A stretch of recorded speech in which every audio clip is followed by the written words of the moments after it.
The hidden toxicity of narcissistic mothers and its impact on daughters. Part 1. Understanding the narcissistic mother. Imagine growing up in a house where the air is thick with tension, where every word, every glance feels like a test. You never quite know if you're loved, but you always know you're being watched. In this home, the person who should be your greatest source of comfort, your protector, is also the source of your deepest wounds. She smiles, but her smile doesn't quite reach her eyes. She says she loves you, but you can never shake the feeling that her love comes with strings attached, strings you'll never be able to untangle. Every conversation feels like a trap. Every action is weighed on an invisible scale. And when you fail to meet her expectations, which, by the way, are impossible to reach, you are left feeling like a failure. This is the reality for many daughters of narcissistic mothers. A mother who should be your guiding star becomes your prison. A mother who should be nurturing becomes a mirror that only reflects her needs, her desires, her ambitions, never yours. The bond you are supposed to share feels like a tug of war, with you on the losing side, always striving for approval yet never feeling worthy. You wonder if you're the problem, if you're simply too sensitive or too difficult, but deep down you feel something's off. The love you long for always seems to slip through your fingers. But why? Why is this dynamic so common?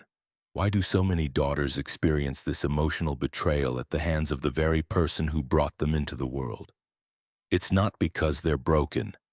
It's because they've been raised by someone who sees them not as an individual but as an extension of themselves, someone to control, manipulate, and use for their own emotional satisfaction. This is what we call maternal narcissism. In today's video, we'll dive into the 9 signs of a narcissistic mother.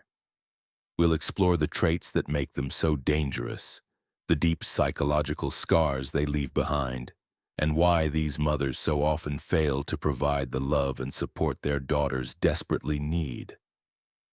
It's not an easy subject, but it's an important one. Understanding these signs could be the key to unlocking the truth about your own relationships and starting the path toward healing. If you find this content valuable, make sure to like, subscribe, and hit the bell icon. Your support helps me continue to create meaningful content that can make a difference. And as we explore these painful realities, I want you to feel empowered. You are not alone in this. So stick around, because the journey through this complex and heartbreaking dynamic is about to begin. Question: do you believe that narcissistic mothers can change with time?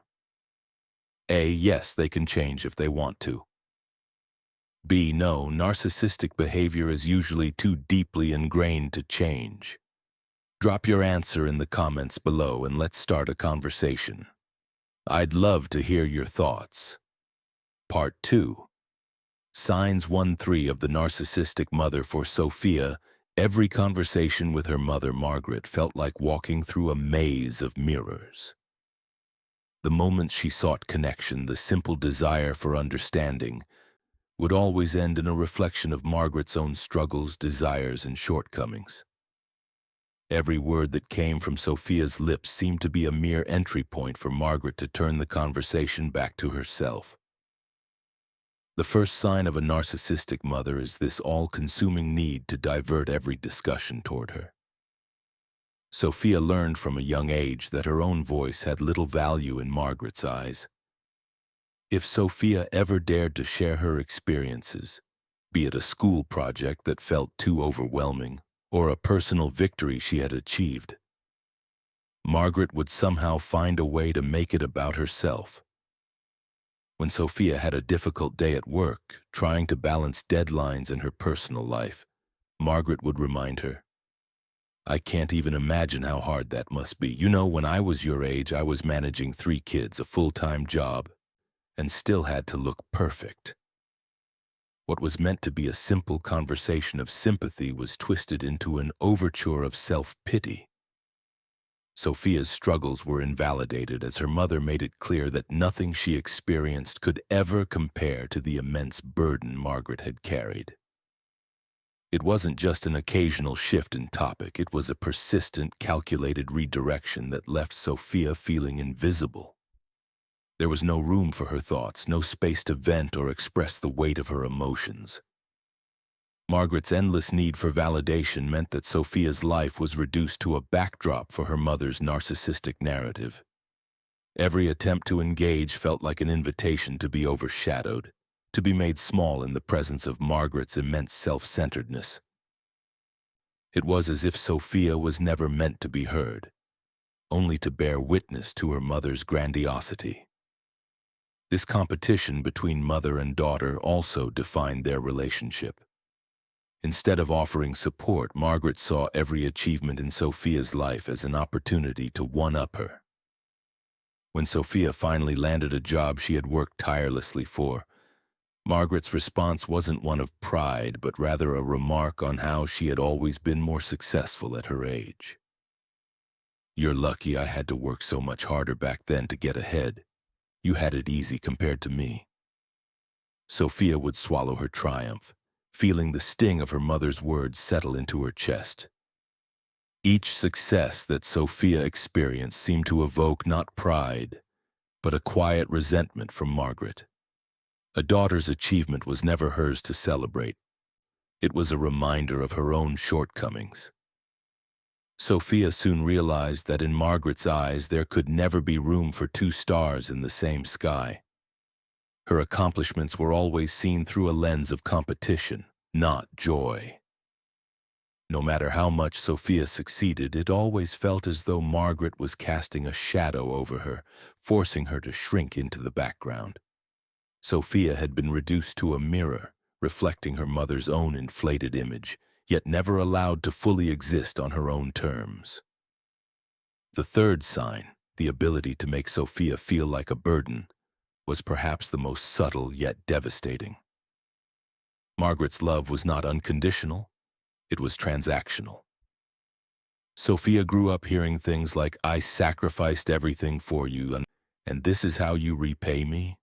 Or "You've made my life so difficult." These words crushed any sense of self-worth Sophia tried to build. She couldn't even exist without feeling indebted to her mother for simply being born.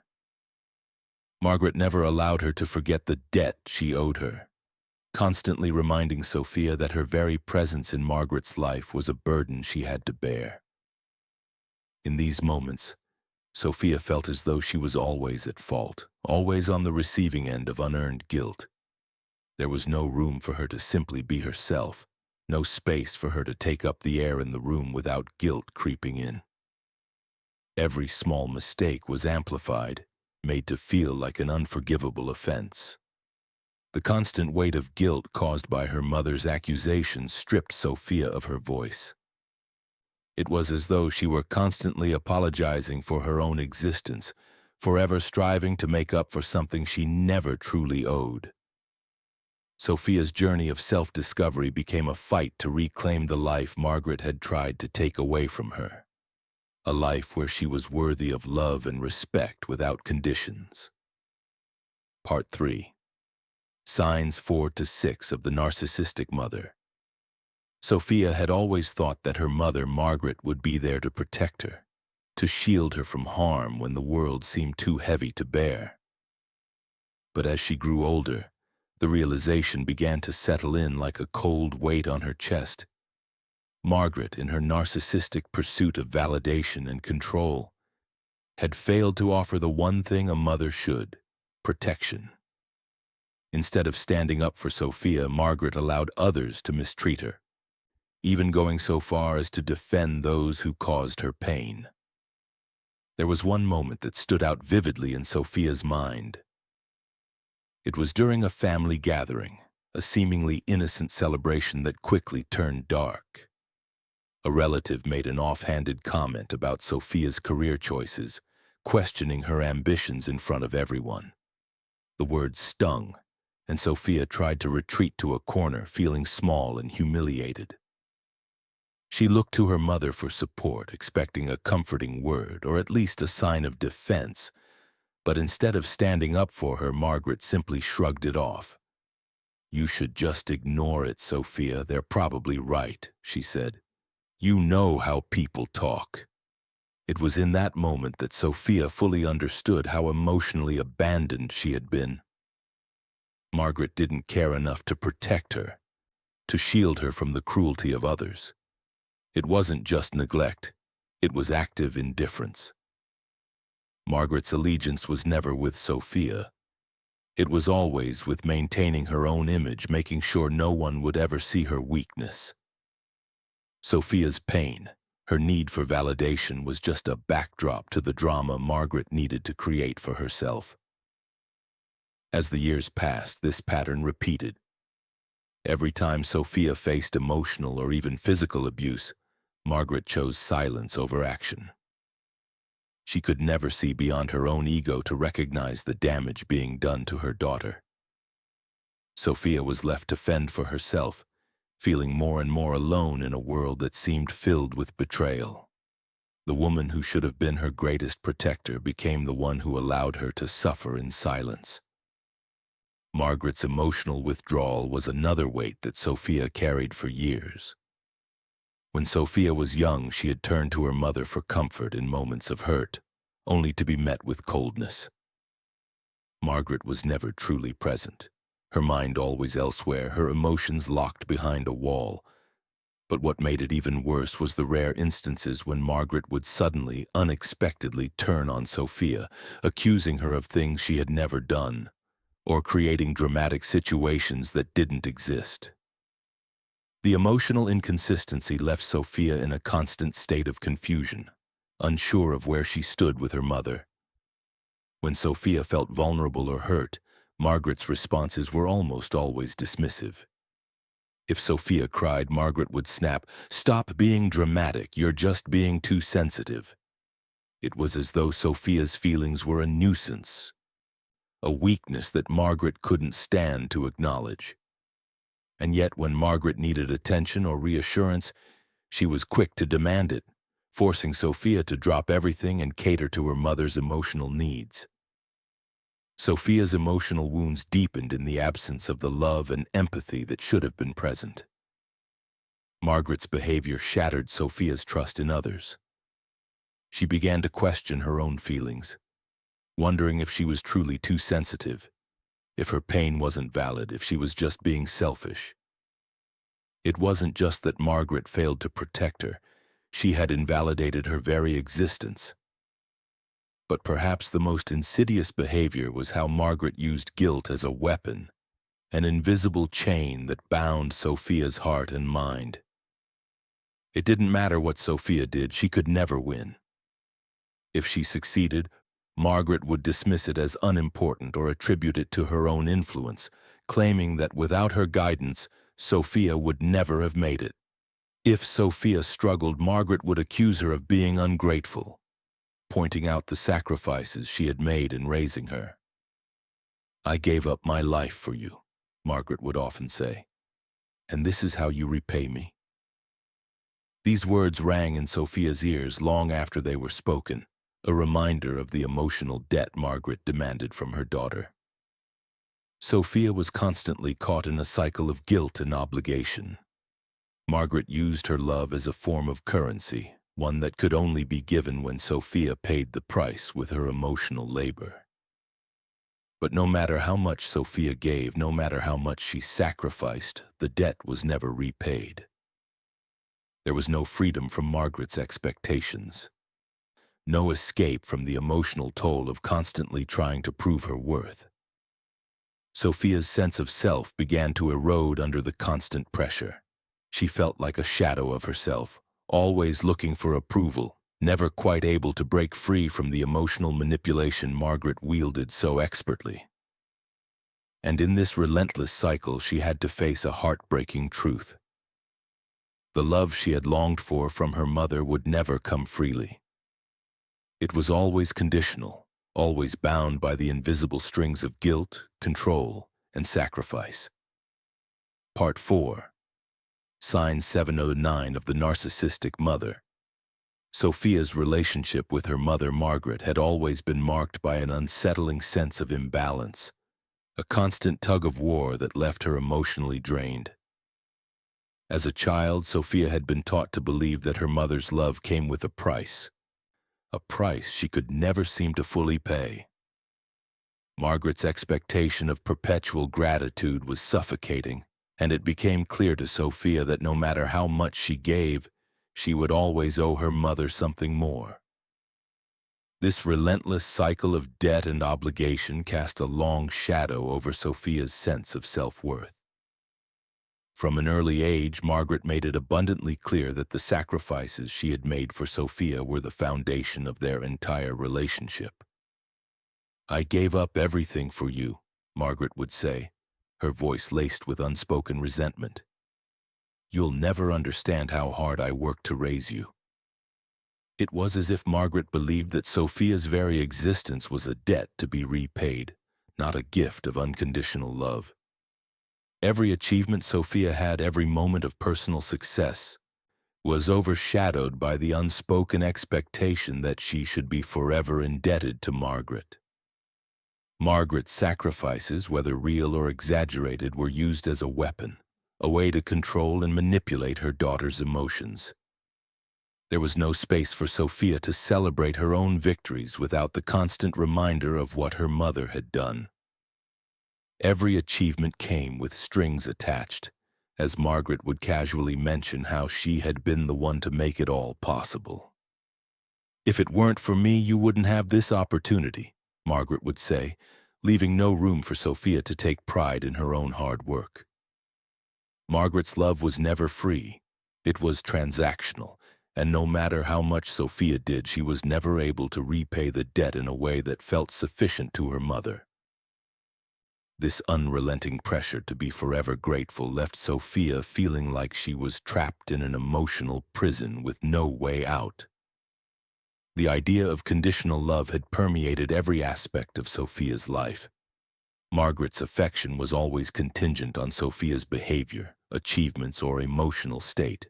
There was no unconditional support, no acceptance of Sophia just as she was. If Sophia met Margaret's expectations, there might be a brief glimpse of approval. But this approval always felt hollow, a fleeting moment that would quickly vanish.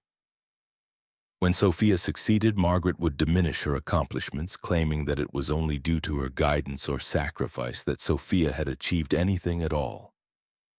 But when Sophia struggled, Margaret's response was never one of empathy or understanding.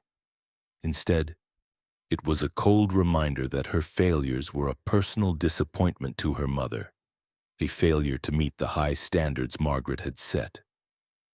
Sophia began to internalize this idea of conditional love, and it became her constant companion throughout her adult life. She found herself in relationships where she sought validation, constantly measuring her worth based on what she could give or achieve. She questioned her own value, wondering if love and affection were something that could only be earned, never freely given. The fear of not measuring up, of falling short of expectations, had become so deeply ingrained in her that she often felt unworthy of love unless she was able to prove herself worthy through her actions. But it wasn't just Margaret's emotional manipulation that left scars on Sophia. The constant boundary violations were another form of emotional abuse that left Sophia feeling trapped and exposed. From reading her personal journals to eavesdropping on private conversations, Margaret seemed to take pleasure in invading Sophia's most intimate spaces. There was no such thing as privacy in Margaret's world. Sophia was made to feel that her personal thoughts and emotions didn't belong to her. Instead, they were another way for Margaret to exert control, to maintain a sense of superiority. Sophia's sense of autonomy was continuously eroded as Margaret crossed boundaries without hesitation. When Sophia attempted to assert herself or demand any semblance of personal space, Margaret would retaliate, either through passive-aggressive remarks or outright guilt-tripping. The emotional manipulation was subtle but powerful. forcing Sophia to shrink into herself, constantly second-guessing whether she had the right to set boundaries at all. Margaret's behavior not only stripped Sophia of her privacy but also of her sense of self. She was never allowed to exist fully as an individual, always having to play the role Margaret wanted her to play. Sophia's life had become a constant struggle for recognition, for a love that could never be truly given, and for a sense of self that Margaret had spent years diminishing. The weight of her mother's expectations and emotional demands left Sophia feeling lost and disconnected, as though she were constantly chasing after something she could never fully attain: true acceptance and unconditional love. Each day felt like a battle to reclaim what was rightfully hers: her identity, her autonomy, and the ability to love and be loved freely without strings attached. Part 5. The impact of a narcissistic mother on the daughter. Sophia had always been taught that love came with a price, that every ounce of affection had to be earned through sacrifice, achievement, or perfect compliance. The narrative her mother Margaret had woven around her was one of perpetual striving, never-ending self-doubt, and constant fear of failure. As a child, Sophia believed that this was just how relationships worked, that love wasn't something freely given but something that had to be proven through actions and behavior. But as she entered adulthood, these ingrained beliefs began to chip away at her sense of self. The emotional scars Margaret had left were deep, and they were not easily visible to the outside world. On the surface, Sophia appeared to be like any other young woman trying to navigate life's challenges. But beneath her outward confidence, there was a constant battle raging within her. She was no stranger to anxiety, to feeling like a failure even in moments of success. The shame that had been implanted in her mind during childhood still haunted her, leaving her questioning her worth and constantly seeking validation from others. No matter how hard she worked, no matter how much she achieved, Sophia could never shake the feeling that it wasn't enough. She had spent so much of her life seeking approval from Margaret, trying to earn her love, that she had forgotten what it felt like to love herself, to stand firm in her own value without external validation. The emotional manipulation from Margaret, the constant invalidation of Sophia's feelings and experiences, had created a profound sense of isolation within her. Sophia often felt like an outsider in her own life, disconnected from her emotions and unsure of her own identity. It wasn't just the lack of love and empathy that hurt. It was the constant undermining of her sense of self-worth. Margaret had turned every triumph into a reminder that it could have been better, that it would have been impossible without her help, her guidance. In her mother's eyes, Sophia could never be enough. This psychological turmoil manifested itself in Sophia's relationships as well. She found it incredibly difficult to trust others, constantly questioning whether they truly cared for her, or if they were just like Margaret, waiting for her to prove her worth before offering love. It was a toxic cycle, one that left her doubting her ability to connect with anyone on a deep, authentic level. She was often left feeling emotionally exhausted, like a piece of her was always missing, as though she were incapable of fully being present in her own life because she was so caught up in the expectations of others. Sophia's relationship with Margaret had created a void inside her, a space that no amount of external validation or attention could fill. The belief that she wasn't worthy of love unless she earned it had become so deeply ingrained in her that even when she received love from others, she struggled to accept it. It was as if she had been conditioned to believe that love could only exist in a transactional form, a way to be bartered for her worth. This belief made it incredibly difficult for her to trust that love could be unconditional. In her moments of quiet reflection, Sophia realized how much she had internalized the guilt and shame Margaret had placed on her. She had lived so long in the shadow of her mother's expectations that she had lost sight of who she was, of what she wanted and needed from life. It was as if her true self had been buried beneath years of emotional manipulation and control. Sophia found herself asking, "Who am I if I'm not trying to prove myself?" The question lingered, a haunting reminder of all the parts of herself that had been silenced over the years. And yet it was in that very question that Sophia began to reclaim her life. She started to understand that her worth didn't come from Margaret's approval or anyone else's validation. It was hers by birthright, something that no one could take away. Slowly, she began to peel away the layers of shame, guilt, and doubt that had defined her existence for so long. It wasn't an easy journey, but it was one that would eventually lead Sophia back to herself, back to the person she had always been underneath the layers of manipulation and self-doubt. But the impact of having a narcissistic mother, the deep emotional wounds it leaves behind, cannot be undone in a day. For Sophia, the journey of healing was long and painful, but it was also one of discovery. It was a process of learning to trust herself, to trust her own feelings, and to recognize that she was deserving of love and respect. Not because she earned it, but because she was simply enough. Part 6, Moving Forward, Strategies for Healing and Empowerment. Sophia's journey toward healing was not an easy one. For years, she had lived in the shadow of her mother's narcissism, absorbing the emotional wounds Margaret had inflicted. The scars of conditional love, emotional manipulation, and constant invalidation were etched deeply within her, shaping the way she viewed herself and her relationships.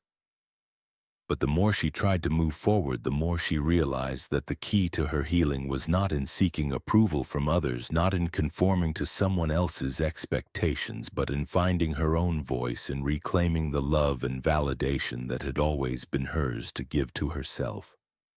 The first step for Sophia was acknowledging the pain. For so long, she had been conditioned to suppress her emotions, to brush aside her hurt and pretend everything was fine. But healing could never begin without facing the truth. She realized that in order to heal, she needed to confront the deep sense of inadequacy Margaret had ingrained in her. The realization was painful but liberating. Sophia began to understand that the rejection and emotional abuse she had suffered were not her fault. Margaret's narcissism was not a reflection of Sophia's worth. It was a reflection of Margaret's inability to love unconditionally. Sophia sought therapy to help untangle the emotional knots that had been tied so tightly in her heart. The therapist provided a safe space for her to speak her truth, to express the feelings she had kept buried for so long. Through therapy, she learned that her feelings were valid, that it was okay to be angry, sad, and hurt by the way Margaret had treated her. This was a crucial turning point for Sophia, learning that her emotions were not wrong or shameful, but natural responses to the neglect and manipulation she had experienced. Therapy also helped Sophia set boundaries, a concept that had been foreign to her for most of her life. In her relationship with Margaret, boundaries were non-existent. Margaret had always felt entitled to control every aspect of Sophia's life, from her choices to her emotions. But Sophia began to realize that she had the power to reclaim her autonomy.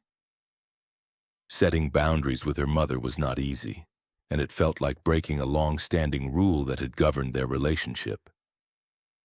But with each boundary Sophia set, whether it was saying no to unreasonable demands or limiting her emotional involvement, she took back a piece of herself. It was a painful process, full of guilt and resistance from Margaret, but it was necessary for Sophia's healing. Another critical part of Sophia's journey was learning to forgive herself. For years, she had blamed herself for the toxic dynamic with her mother. She believed that if only she had tried harder, been better, been more obedient, Margaret might have loved her. But through therapy and introspection, Sophia came to understand that her worth had never been contingent upon her actions. She did not need to earn her love. She was born deserving of it. She had spent so many years trying to fix something that was never her responsibility to fix. Margaret's inability to love her properly was not her fault, and she no longer needed to carry the weight of that guilt. Sophia also sought support from others who had gone through similar experiences. She joined a support group for adult children of narcissistic parents, where she found a community that understood her pain. Listening to others' stories, Sophia began to recognize that she was not alone in her struggles. She began to feel validated and understood, and in this shared experience, she found strength. These connections helped Sophia realize that her healing was not only possible but necessary, not just for her own well-being, but for her future relationships as well. Empowerment came slowly, in small moments of realization. Sophia began to take ownership of her life, making decisions based on what was best for her, not based on what Margaret would approve of. She started to embrace her own strengths and passions, rediscovering parts of herself that had been buried for too long. The journey wasn't linear, and there were times when old patterns would resurface. But each step forward was a victory.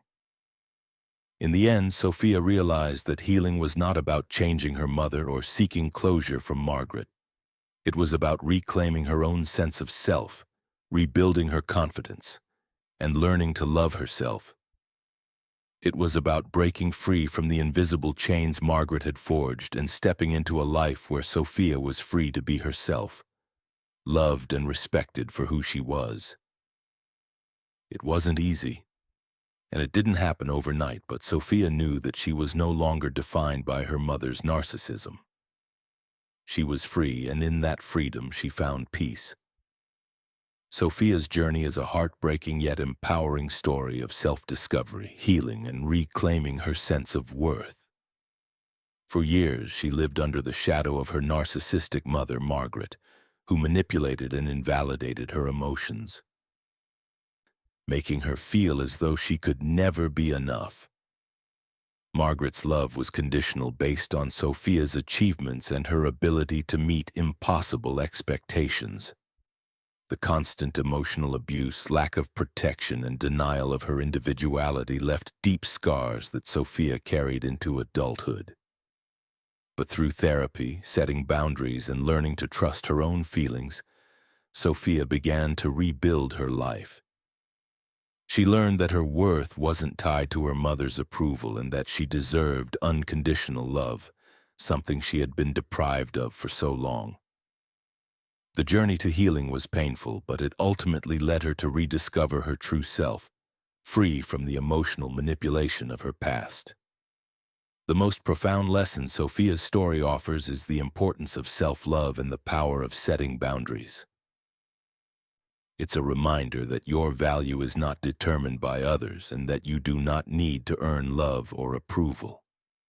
Reclaiming your personal autonomy and healing from toxic relationships requires immense courage, but it is also an essential step toward living a life of peace and emotional freedom. It's vital to recognize that you are worthy of respect and love just as you are, and no one has the right to diminish your sense of self.